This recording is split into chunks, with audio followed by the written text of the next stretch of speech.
Just a quick correction and clarification on something that I said actually a long time ago. It was a couple years ago. I did say it in one of my first videos that I put up, and it was about Terence McKenna.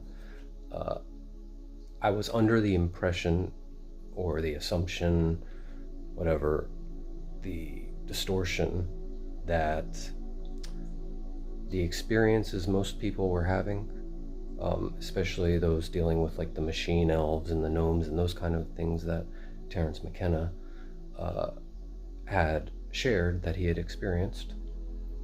I was under the impression at that time that this was all fabrications of the mind or the ego.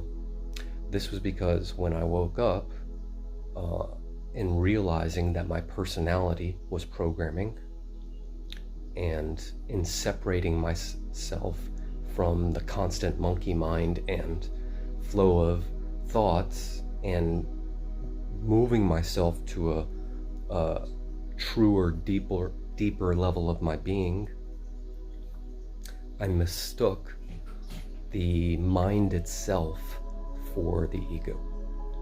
So I mistook the imagination and the function of the mind itself to be all egoic illusion. In a sense, so for a while, like when I closed my eyes, or even if in meditation or in a psychedelic experience, I only wanted to experience emptiness. I wanted a complete void state, because this, at least, I found peace. At least I could feel love here, you know? And compared to my normal ego patterns and way of being, it was infinite. It was enormous. It was free from all the pain and suffering that I normally felt.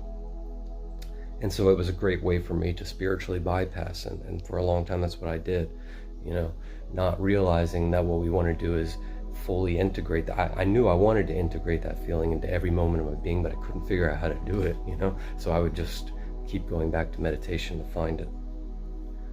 In any case, that got off topic a little bit. The purpose of me saying this is, you know, now that this has been healed, and it's been healed for a while, and you know, I've reopened my third eye, and I'm re-exploring my imagination and the higher realms, and I've learned a lot about these realms, and so now I feel like I can definitively say the realms Terence McKenna was going to are real. The machine, they're as real as this, perhaps even more real. The beings he was meeting or experiencing, I'm fairly certain, were actually gnomes. They were elementals or devas, you know. Actually they were probably elementals, but yeah, which are just lesser devas, and are concerned with building form. And you can hear his descriptions where they were telling him how to build things with his mind, basically, or just not even with the mind, it's just directly through the will, I think. But yeah, these were devas.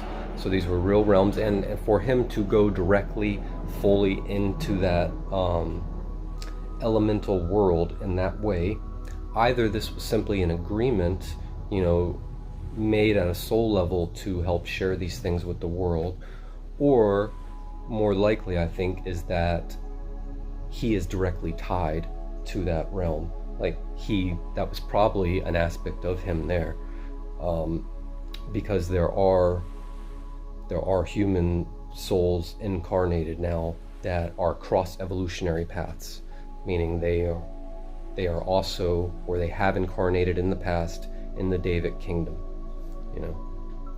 There are some who are doing both at once, actually. They are a blending of the two, and it's possible he was that, or that in another past incarnation he was in the Davic kingdom. So yeah, just thought that would be interesting. And because I actually, even though no one barely saw the video like that, I think like 50 people saw the video where I actually said this a long time ago, that, you know, Terence McKenna was just basically hallucinating and hadn't dealt with his own mental fantasies yet and able to come to clarity, because that's how I saw these things back then. So being that I said this publicly, I now that I've realized that I was wrong, I feel it's appropriate to rectify that. So love and light to all.